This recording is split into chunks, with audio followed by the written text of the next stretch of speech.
everybody, welcome back. Today is the day that we reveal Julia. Hurrah! So this video shows you the process I went through to make her. She was not easy. There were many moments where I almost wanted to throw her out of the window. I made lots of very stupid mistakes, and it took a while to get the hang of exactly what it was I needed to do to get her to look the way I wanted, but she's done, and I'm actually really pleased with her, despite the errors that are in there that I know about, but let's not dwell.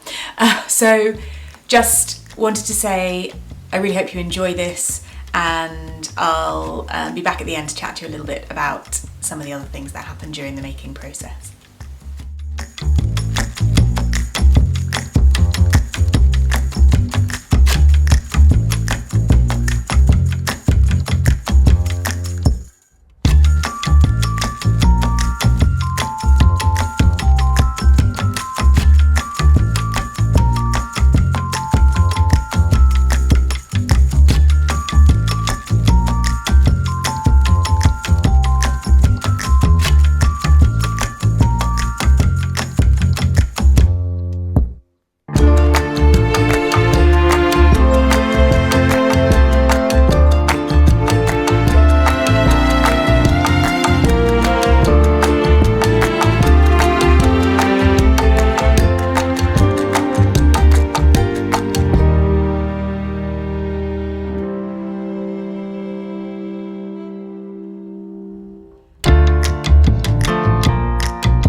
So I'm just going to show you where I'm up to. So the bodice is in 3 pieces. So there's the upper layer, which is the chiffon, there's the under layer, which is the red crepe, and then the back is the calico. I'll show you the inside of that in a second. That's all been sort of stitched together, and you can see that this has been the upper layer has been ruched and gathered in at the sides, and then the actual the bodice top I've started to pleat properly. This is left free at the moment because that's where the straps are going to attach, and they will cover up that top section. And this is starting to get pleated in the right way, and then I need to kind of secure all of this down. So all of that's going to be hand stitched in. So this is the back. And at the moment you may be able to see that the back zip has actually got quite a lot of white patches down it here and here, which is because I attached all of this is hand sewn down. So the zip is attached to the white layer, and then the red is actually doubled over and hand sewn to make sure that it doesn't get caught and sits properly. When this is on the body, it all gets stretched out and basically sits quite flush. I hand sewed all of this together, and then this is turned over and it's hand catch stitched in all the way around this line. You can see the boning channels in the back. I'll just open up the, and you can see that this is all sewn down too. If I open this up, you should be able to see the inside. So there's 2 boning channels here. There's one running all the way up this front seam and one here. There's 2 here, and then there's 2 on the back, one there and one there.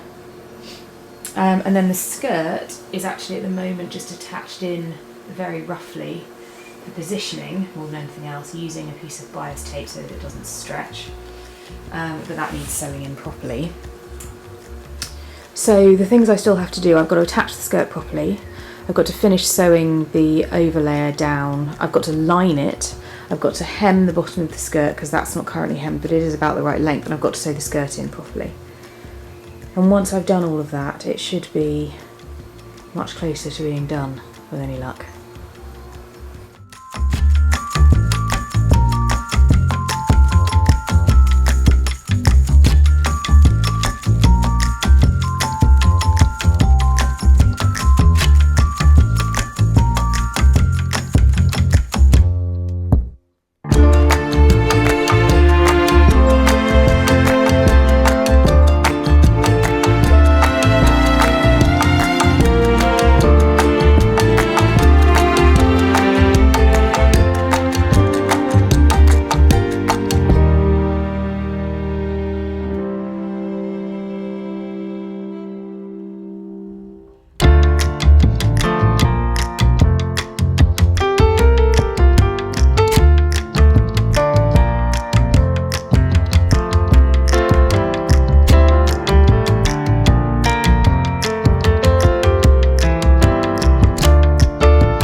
In all her beautiful red glory. I said I'd mention a few of the things I learned. So firstly, stretching.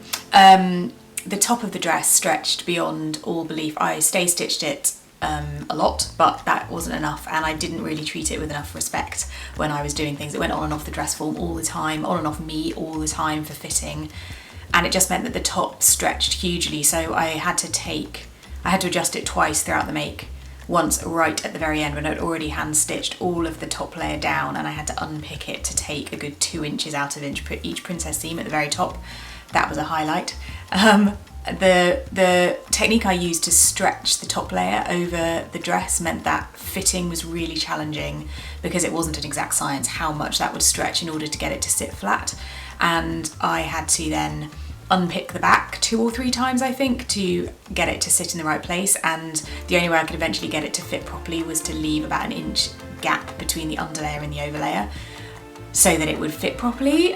So the back is not that attractive, which is one of the reasons it's not in the photos, but it works and it's fine. And then the 2 things I didn't talk about were the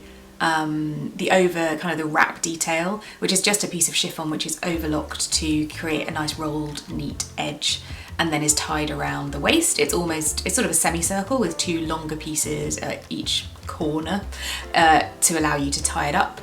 And then I also made a wrap because I had a little bit of chiffon left, and in the film she has a kind of long wrap in the same colour as the dress, so I had that I used as well.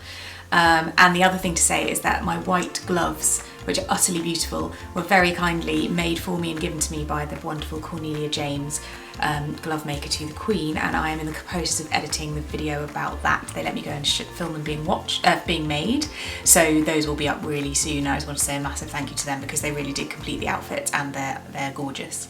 So I really hope you enjoyed the video, I hope you like the dress, and I'll be back very soon and with more fun stuff.